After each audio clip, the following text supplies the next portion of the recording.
बिस्मिल्लाहिर्रहमानिर्रहीम। अस्सलाम वालेकुम डियर स्टूडेंट्स, आज हम अपना कोर्स जिसका नाम है computer organisation and assembly language programming start करने वाले हैं।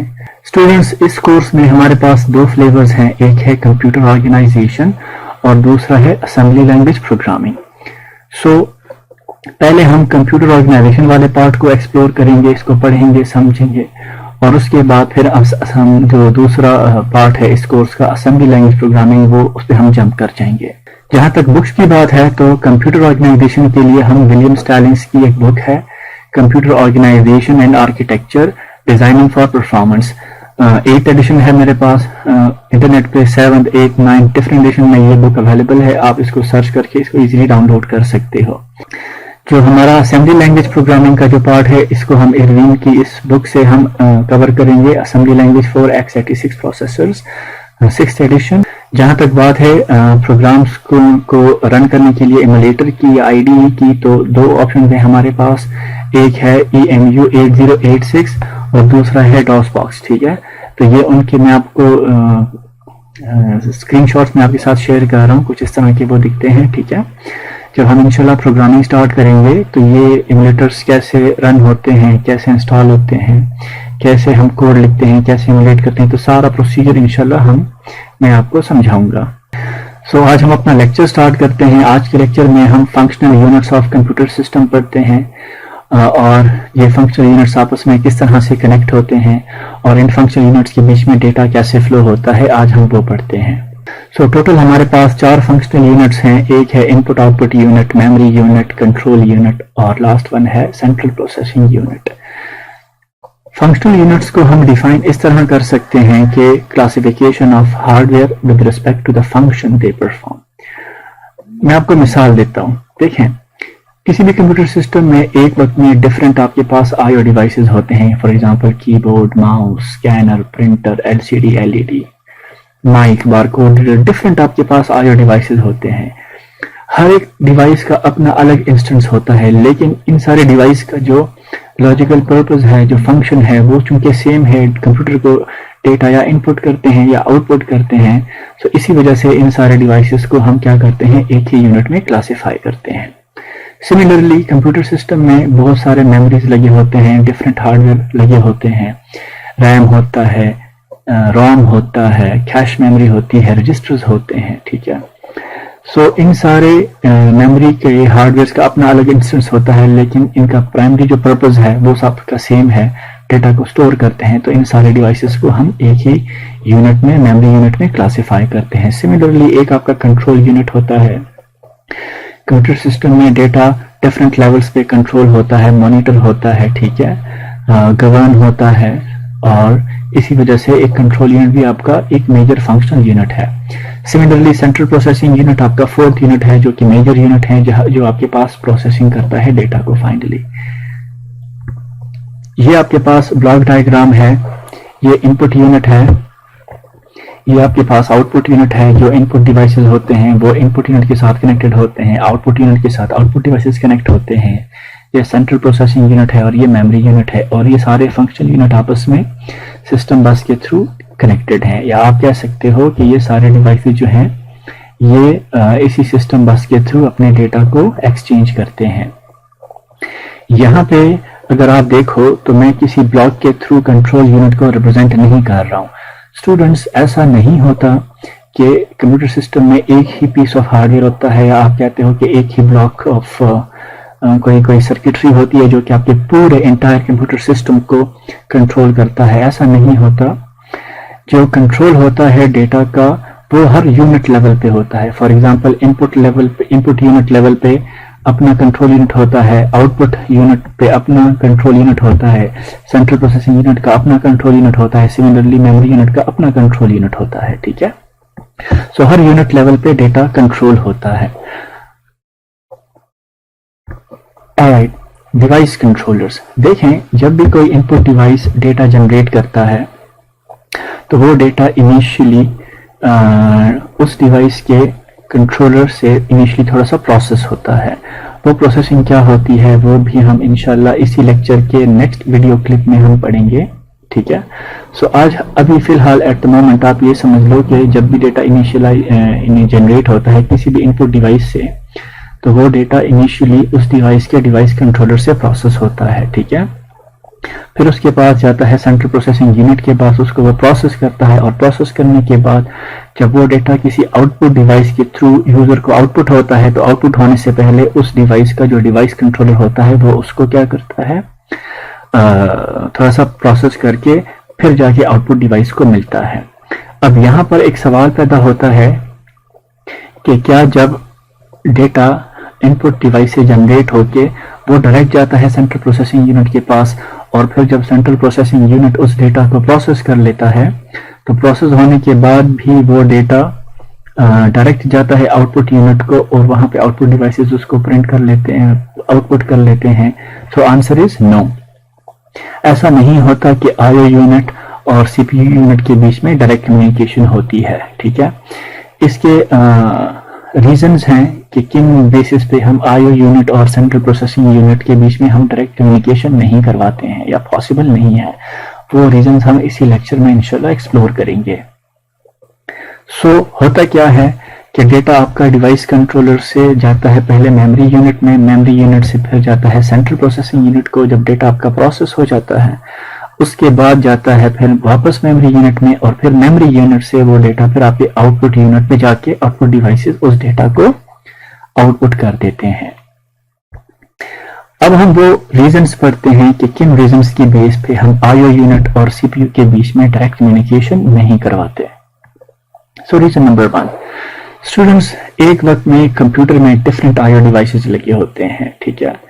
आप कह सकते हो कि हर एक डिवाइस का अपना एक इंस्टेंस होता है और वो मोर देन वन होते हैं, और जनरली कंप्यूटर में चूंकि एक ही सीपीयू होता है, सो आप कहते हो कि इम्प्रैक्टिकल अप्रोच है, लॉजिकली एक स्टूपिड अप्रोच है कि हम एन नंबर ऑफ डिवाइसेस को एक ही सीपीयू के साथ उसको डायरेक्ट इंटरेक्ट करवाते हैं। फॉर एग्जांपल, अगर एक वक्त में कीबोर्ड भी डेटा जनरेट कर रहा है और स्कैनर भी डेटा जनरेट कर रहा है, तो सीपीयू किसको एंटरटेन करेगा, ठीक है। सो इसी वजह से हम सीपीयू और आईओ डिवाइसेस को डायरेक्ट इंटरेक्ट नहीं करवाते। दूसरा जो रीजन है वो ये है कि डिफरेंट आईओ डिवाइसेस का जो डेटा ट्रांसफर रेट होता है वो बहुत स्लो होता है। फॉर एग्जांपल, मैं कहता हूं कि ये आपके पास यहाँ पर एक माउस, यहाँ पर एक स्कैनर लेट सपोज लगा हुआ है जो कि डेटा को स्कैन करके लेट सपोज वो सीपीयू को मिल रहा है। तो स्कैनर चूंकि उसका जो डेटा ट्रांसफर रेट होता है या अब डेटा जनरेशन रेट होता है वो बहुत स्लो होता है, ठीक है। So for example, one data unit उसने स्कैन करके सीपीयू को दे दिया, तो वो दूसरा डेटा यूनिट स्कैनर स्कैन करने में थोड़ा टाइम लेगा, बल्कि काफी ज्यादा टाइम लेता है। तो सीपीयू को वो सेकंड डेटा यूनिट गेट करने के लिए फिर उसको वेट करना पड़ेगा।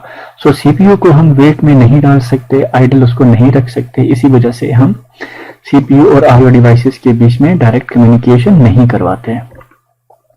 थर्ड जो रीजन है वो ये है कि डिफरेंट आईओ डिवाइसेस जो होते हैं उनका डेटा ट्रांसफर रेट वो प्रोसेसर से और या मेमोरी से ज्यादा होता है। फॉर एग्जांपल, माउस जो है, माउस को जब हम एक पॉइंट से दूसरे पॉइंट तक मूव करते हैं तो ये मिलियंस ऑफ पल्सेस जनरेट करता है, ठीक है, और इंतहाई स्पीड से जनरेट करता है, ठीक है। सो अगेन वही लॉजिक है कि डिफरेंट डिवाइस जो कि जिनका डेटा जनरेशन रेट या ट्रांसफर रेट वो इंतहाई स्पीडी होता है, फास्ट होता है प्रोसेसर से। सो इसी वजह से हम उसको डायरेक्ट इंटरेक्ट नहीं करवाते हैं सेंट्रल प्रोसेसिंग यूनिट के साथ। जो लास्ट रीजन है, फोर्थ रीजन, वो ये है कि different IO devices different format में, डेटा फॉर्मेट में या डिफरेंट वर्ड लेंथ में डेटा को आईओ करते हैं, ठीक है, इनपुट आउटपुट करते हैं। यहाँ पर ये जो वर्ड लेंथ है ये इंतहाई टेक्निकल वर्ड है। जब हम इंशाल्लाह असेंबली लैंग्वेज प्रोग्रामिंग स्टार्ट करेंगे तो उसमें आप ये अच्छे से समझ जाओगे। फिलहाल आप इतना समझ लो कि different IO devices different formats के डेटा को इनपुट आउटपुट करते हैं।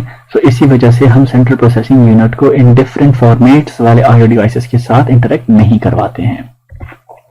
सो कंक्लूजन हमें क्या मिला? कंक्लूजन हमें ये मिला कि चूंकि आईओ यूनिट और सीपीयू की डायरेक्ट कम्युनिकेशन नहीं होती, ठीक है, सो हमें एक मिडिल मैन चाहिए, जो यहाँ पर मैं ग्रीन बॉक्स से रिप्रेजेंट कर रहा हूँ। हमें एक मिडिल मैन चाहिए जो कि इस आईओ यूनिट और सीपीयू और मेमोरी के बीच में एक मिडिल मैन का रोल प्ले करे डेटा को एक्सचेंज करने के लिए। ये जो मिडिल मैन होता है इसको आईओ मॉड्यूल बोलते हैं। ये आपके पास एक अलग पीस ऑफ हार्डवेयर होता है, ठीक है। ये एग्जैक्टली क्या काम करता है हम इसी लेक्चर में इसी लेक्चर के नेक्स्ट वीडियो क्लिप में इंशाल्लाह इसको डिस्कवर करेंगे, ठीक है।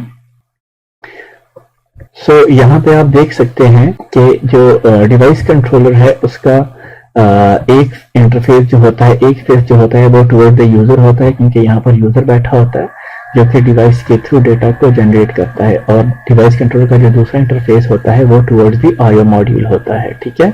ये आपके पास ब्लॉक डायग्राम है टिपिकल डिवाइस कंट्रोलर का, ठीक है। ये वाला जो इंटरफेस है ये टुवर्ड्स द आईओ मॉड्यूल है, ठीक है, और ये वाला जो इंटरफेस है ये टुवर्ड्स द यूजर है, ठीक है।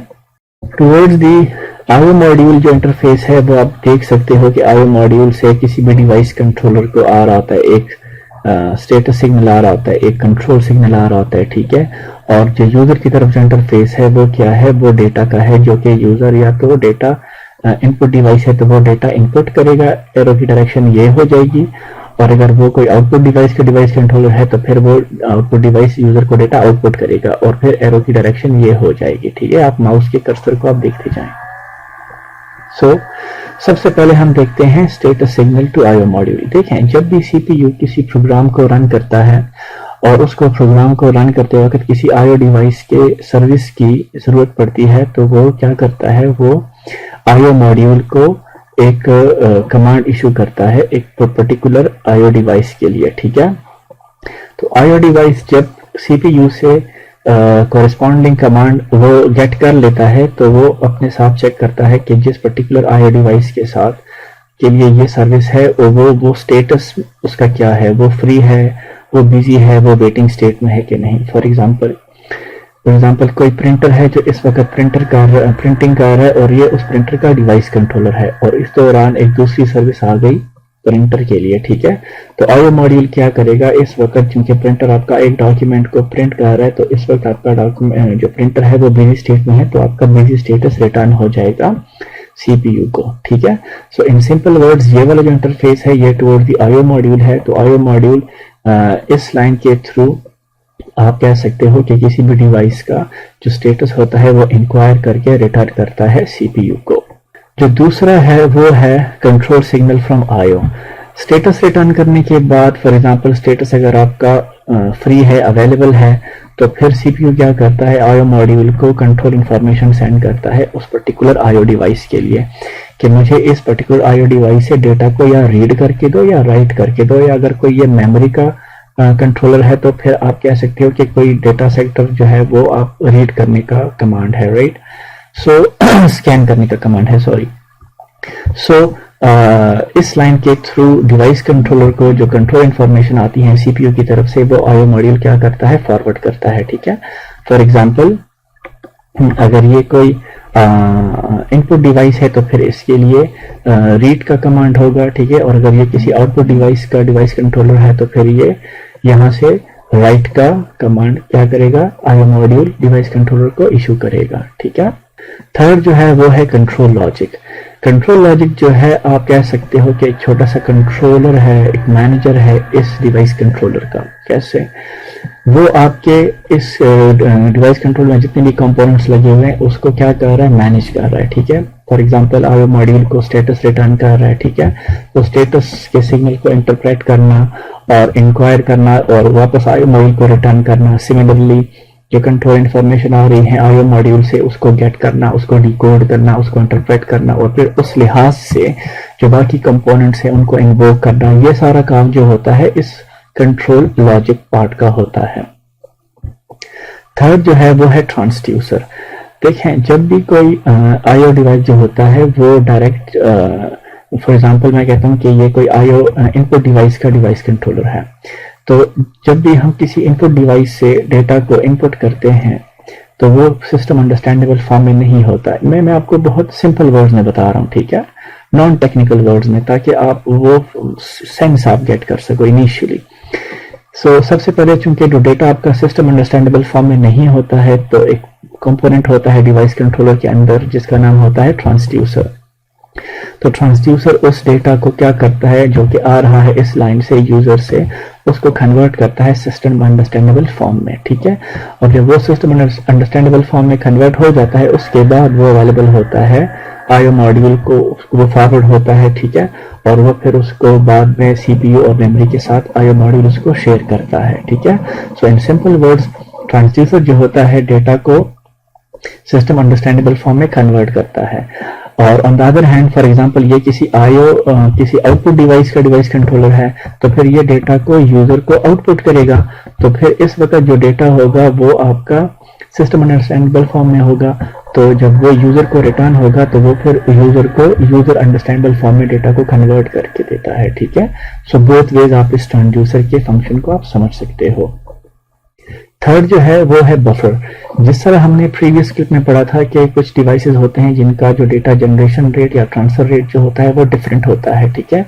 सो डेटा फ्लो को आप कह सकते हो कि फ्लो को कंट्रोल करने के लिए, फ्लो कंट्रोल करने के लिए हम जब डेटा आपका ट्रांसड्यूसर पे कन्वर्ट हो जाता है तो उसको हम थोड़ी देर के लिए यहाँ बफर होती है, ठीक है, रजिस्टर्स होते हैं, कुछ मेमोरी होती है, उसमें ये डेटा क्या होता है थोड़ी देर के लिए बफर होता है, ठीक है। और फिर आपका जो आईओ मॉड्यूल होता है इस बफर से डेटा को क्या करता है, गेट करता है, ठीक है। आईओ मॉड्यूल इस ट्रांसड्यूसर से डेटा को डायरेक्टली गेट नहीं करता।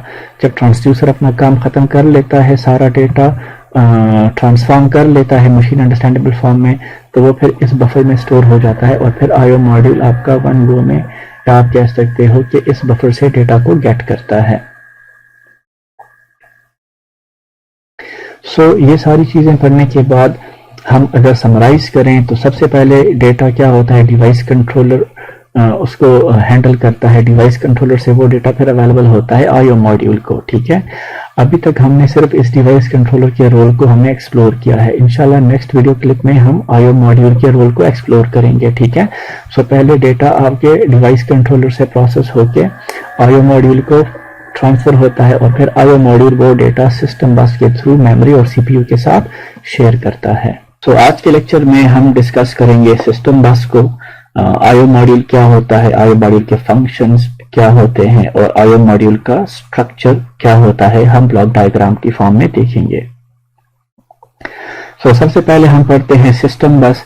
जिस तरह हमने प्रीवियस वीडियोस में हमने डिस्कस किया था, हमने देखा था कि जितने भी आपके पास फंक्शनल यूनिट्स होते हैं वो आपस में कनेक्टेड होते हैं थ्रू द सिस्टम बस, और यही सारे जो फंक्शनल यूनिट्स होते हैं ये आपस में डेटा एक्सचेंज भी इसी सिस्टम बस के थ्रू करते हैं। सो अगर हम सिस्टम बस को अगर डिफाइन करें तो सिस्टम बस हम कह सकते हैं कि आपके पास एक कम्युनिकेशन पाथ है, ठीक है, जो कि आपको एक प्लेटफॉर्म प्रोवाइड करता है बिटवीन सीपीयू, मेमोरी और जो बाकी पेरिफेरल डिवाइस है इनके बीच में, ठीक है, इनको कनेक्ट करने के लिए और इनके बीच में डेटा को एक्सचेंज करने के लिए। जैसा कि हमें पता है कि एक ही सिस्टम बस में एक वक्त में डिफरेंट टाइप ऑफ इंफॉर्मेशन क्या करती हैं, ट्रैवल करती हैं। कुछ इंफॉर्मेशन जो होती हैं वो डेटा होती हैं, कुछ एड्रेसेस की इंफॉर्मेशन होती हैं और कुछ कंट्रोल इंफॉर्मेशन होती हैं जो कि डेटा के साथ एसोसिएटेड होती हैं, ठीक है। सो चूंकि आपके पास एक वक्त में सिस्टम बस में डिफरेंट तरह की इंफॉर्मेशन ट्रैवल करती हैं, सो लॉजिकली आपका जो सिस्टम बस होता है उसमें अंदर मजीद आप कह सकते हो कि 3 डिफरेंट तरह की सब बसेस होती हैं, ठीक है। एक को हम कहते हैं सिस्टम बस, दूसरा होता है एड्रेस बस और तीसरा होता है कंट्रोल बस। डेटा बस आपका डेटा को कैरी करता है, ठीक है, between the processor, memory and the peripherals, ठीक है।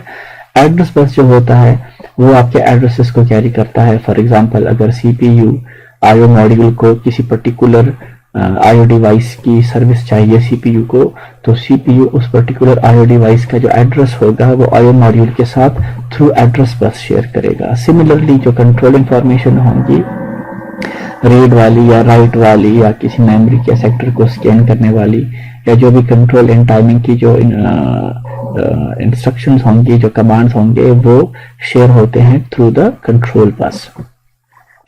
ये आपके पास वो फंक्शनल यूनिट्स हैं, ठीक है, जो हमने प्रीवियस लेक्चर में पढ़े थे। ये आपका सीपीयू है, ये आपका मेमोरी है, ये आपका आईओ यूनिट है, ठीक है, और ये आपका सिस्टम बस है और ये उसके 3 सब बसेस हैं। जो एरोज आपको नजर आ रहे हैं, ठीक है, ये एरोज आपको direction of flow of data बता रहे हैं, ठीक है, कि कौन सा पर्टिकुलर फंक्शनल यूनिट सिस्टम बस के साथ किस पर्टिकुलर फैशन में डेटा को एक्सचेंज कर रहा है, ठीक है। अगर आप सीपीयू और डेटा बस को देखो तो डायरेक्शन क्या है, वो बोथ वेज है, ठीक है। इट मीन्स के सीपीयू डेटा बस से डेटा ले भी सकता है और डेटा बस के थ्रू डेटा सेंड भी कर सकता है। सिमिलरली जो एड्रेस बस के साथ उसकी कम्युनिकेशन क्या है, वो वन वे है। इट मीन्स के एड्रेसेस आपके सीपीयू जनरेट करता है और वो एड्रेस बस के थ्रू मेमोरी और आईओ यूनिट के साथ एक्सचेंज होते हैं। और जो सिमिलरली कंट्रोल इंफॉर्मेशन है वो कंट्रोल सीपीयू के साथ वो बोथ वेज क्या होती हैं, एक्सचेंज होती हैं। सीपीयू आपका कंट्रोल इंफॉर्मेशन सेंड भी कर सकता है और रिसीव भी कर सकता है, फॉर एग्जांपल इंटरप्ट्स वगैरह, ठीक है। सिमिलरली मेमोरी के साथ भी आप देख सकते हो कि इस फैशन में आपके पास ये जो आपको एरोस की डायरेक्शन आपको बता रहे हैं, इस फैशन में डेटा आपका एक्सचेंज हो रहा होता है, ठीक है। सो इन सिंपल वर्ड्स हम कह सकते हैं कि सिस्टम बस के थ्रू ये सारे फंक्शनल यूनिट्स आपस में इस फैशन में, इस बिहेवियर में कनेक्टेड होते हैं।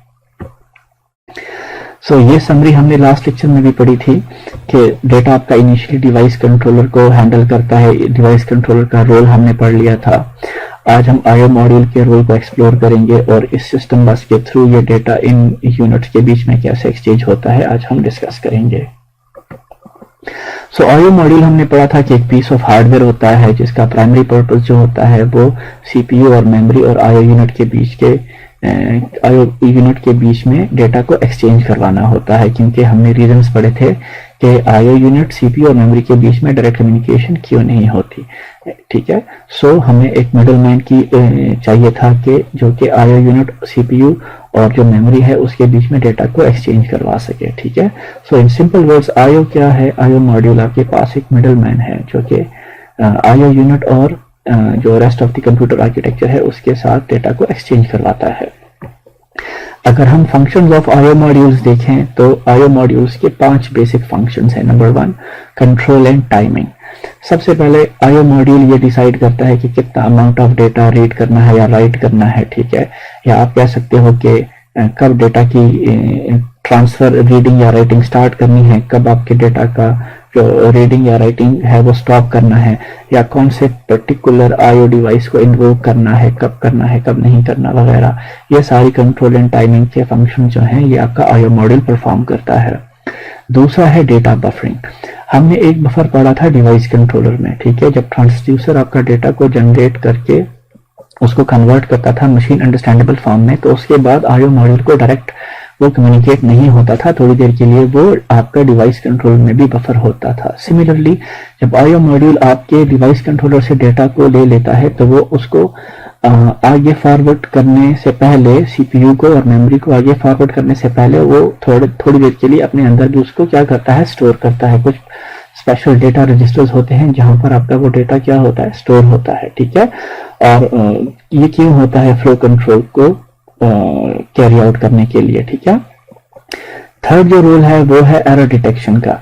आईओ मॉड्यूल जो होता है वो आपके एरर डिटेक्शन का रोल भी प्ले करता है। फॉर एग्जांपल कोई आईओ डिवाइस किसी सीपीयू के किसी पर्टिकुलर इंस्ट्रक्शन को वो फॉलो कर रहा है। फॉर एग्जांपल कोई प्रिंटर है वो प्रिंटिंग कर रहा है, ठीक है, और प्रिंटिंग के दौरान आपका पेपर जैम हो गया, लेट सपोज आपकी इंक खत्म हो गई, या आपका जो कोई ड्रम में मसला आ गया, आपका रोलर में मसला आ गया, ठीक है। वो सारे जो माल फंक्शन हैं, वो जो एरर्स हैं, वो आपका आईओ मॉड्यूल ही सीपीयू को रिपोर्ट करता है। सिमिलरली जिस तरह हमने कहा था कि आईओ मॉड्यूल का जो एक फेस होता है वो टुवर्ड्स दी आईओ डिवाइसेस होता है और दूसरा जो फेस होता है वो टुवर्ड्स दी सिस्टम बस होता है। आईओ मॉड्यूल एक साइड पे डिवाइसेस के साथ कम्युनिकेट कर रहा होता है, दूसरे साइड पे प्रोसेसर के साथ कम्युनिकेट कर रहा होता है, ठीक है। डिवाइस कम्युनिकेशन में आप कह सकते हो कि device recognition, for example IO module में एक वक्त में डिफरेंट आईओ डिवाइसेस लगे होते हैं।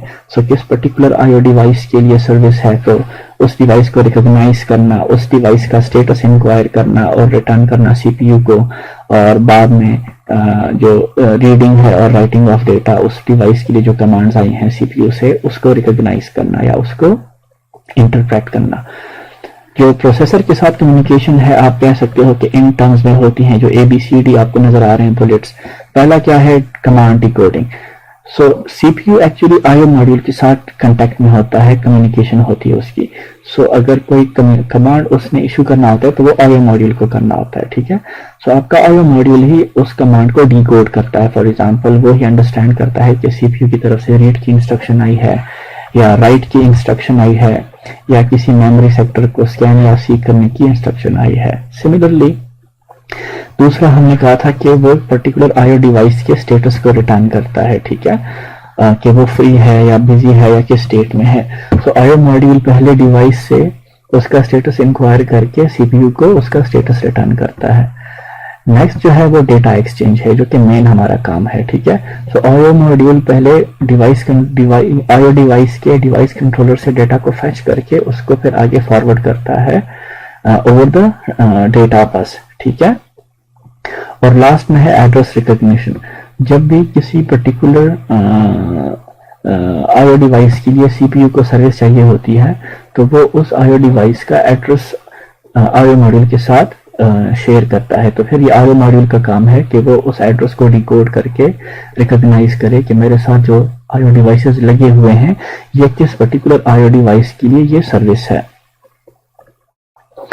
अगर हम आईओ मॉड्यूल का स्ट्रक्चर देखें तो ये आपका बेसिक स्ट्रक्चर है। ये वाला जो इंटरफेस है ये टुवर्ड्स दी सिस्टम बस है, और ये वाला इंटरफेस टुवर्ड्स दी डिवाइसेस है। जो एक्सटर्नल डिवाइसेस सारे आपके लगे होते हैं आईओ मॉड्यूल के साथ। सबसे पहले हम देखते हैं कि जब आईओ मॉड्यूल हमने कहा था कि डिफरेंट एक्सटर्नल डिवाइसेस उसके साथ लगे होते हैं, जो कि ये तीन इंफॉर्मेशन आईओ मॉड्यूल के साथ एक्सचेंज कर रहे हैं। डेटा एक्सचेंज हो रहा है, स्टेटस एक्सचेंज हो रहा है और कंट्रोल इंफॉर्मेशन, ठीक है। अगर आप यहाँ पे देखो तो status device control IO module को रिटर्न कर रहा था, तो यहाँ पर आप देखें स्टेटस की direction towards the IO module है। Control information from the IO module to the device controller थी, तो यहाँ से control information to the device जा रही है। सिमिलरली डेटा जो है आपका बोथ पे जा सकता है। अगर ये डिवाइस आपका किसी इनपुट डिवाइस का है तो डेटा की direction towards the IO module होगी। अगर ये किसी आउटपुट डिवाइस का डिवाइस कंट्रोलर है तो फिर डेटा की डायरेक्शन टुवर्ड्स द डिवाइस होगी, ठीक है। सो ये आपका आईओ मॉड्यूल के साथ डिफरेंट क्या है, आईओ डिवाइसेस के इंटरफेसेस जो कंट्रोलर्स हैं वो उसके साथ कनेक्टेड हैं। दूसरा क्या है, डेटा रजिस्टर। जब डेटा आपका यहाँ पे डेटा पाथ से आईओ मॉड्यूल गेट कर लेता है डिवाइस कंट्रोलर से, तो वो डेटा रजिस्टर में क्या होते हैं, स्टोर होते हैं, ठीक है। और फिर इस डेटा रजिस्टर से आगे सीपीयू के साथ वो शेयर होता है। जो मैंने कहा था कि स्टेटस जो इंक्वायर करता है आईओ मॉड्यूल, तो वो फिर वो स्टेटस अपने साथ यहाँ स्टेटस रजिस्टर में स्टोर करता है, और फिर वो स्टेटस यहाँ से रिटर्न होता है, या आप कह सकते हो शेयर होता है विद द सीपीयू, ठीक है। और ये दोनों इंफॉर्मेशन जो है, ये डेटा रजिस्टर जो है और ये स्टेटस या कंट्रोल इंफॉर्मेशन, ये टुवर्ड ऑन डेटा लाइंस आपके पास शेयर होती हैं टुवर्ड विद द सीपीयू, ठीक है। हमने कहा था कि तीन तरह के बसेस होती हैं ना, डेटा लाइंस, एड्रेस लाइंस और कंट्रोल लाइंस, ठीक है। तो डेटा लाइंस पे डेटा और जो स्टेटस की इंफॉर्मेशन होती हैं वो डेटा लाइंस पे सीपीयू के साथ शेयर होती हैं, या आप कह सकते हो कि आईओ मॉड्यूल डेटा को और स्टेटस को ऑन डेटा लाइन सीपीयू के साथ शेयर करता है। थर्ड आप कह सकते हो आईओ लॉजिक। ये आपके आईओ मॉड्यूल का एक छोटा सा कंट्रोलर है, मैनेजर है, या आप कह सकते हो कि गवर्नर है, ठीक है। जो एड्रेसेस आती हैं सीपीयू से आईओ मॉड्यूल को, ठीक है, यहाँ पे आप देख सकते हो, ठीक है, बोथ वेज हैं। सो आईओ मॉड्यूल आपका एड्रेसेस को एड्रेस लाइन पे गेट करता है, और फिर आप कह सकते हो कि ये एक कंट्रोलर है, उस एड्रेस को डिकोड करता है और चेक करता है कि यहाँ पर मेरे साथ जो आईओ डिवाइसेस लगे हैं, लिस्ट लगी है, उसमें से ये किस पर्टिकुलर आईओ डिवाइस के लिए है, ठीक है। सो ये आईओ लॉजिक जो है आप कह सकते हो कि एक छोटा सा कंट्रोलर है जो कि आईओ सीपीयू की तरफ से जो कमांड्स आती हैं उसको क्या करता है, इंटरप्रेट करता है, डिकोड करता है, और फिर उस लिहाज से सीपीयू आईओ मॉड्यूल के जो बाकी कंपोनेंट्स हैं उनको इन्वोक करता है, उनको एक्टिवेट करता है, उनको फंक्शनल करवाता है।